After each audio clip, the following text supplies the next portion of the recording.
The issue that I chose to do my robotics project on was agriculture, and finding ways to make farming more efficient and less harmful to the environment.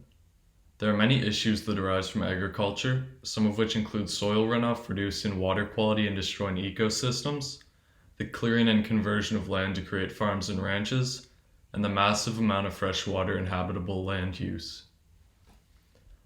Process work. My project was to use a water sensor, pump, and computer to come up with a possible solution to this issue.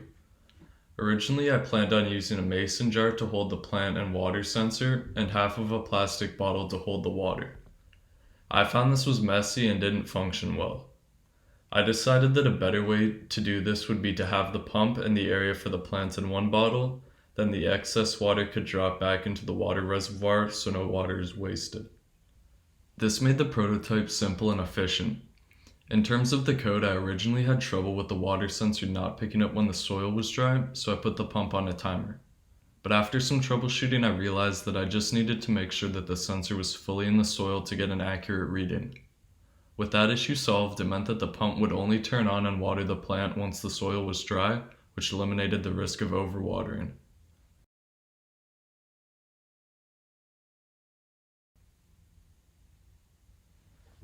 In the video, I have the water sensor out of the soil because the soil was already wet and I wanted to get a video of my prototype working. Future improvements. The future improvements that I would make on this project would be to create a better system that drains the excess water in the soil faster. Another improvement that I would make would be to create an easily accessible enclosed box attached to the bottle for the computer. This would make the prototype compact and reduce the risk of damaging the computer just having it sitting on the table. I've done some additional research on the topic of agriculture, and there's some information that I feel I should go over. Firstly, food and agriculture is responsible for 26% of greenhouse gas emissions, 50% of global habitable land use, and 70% of global freshwater use.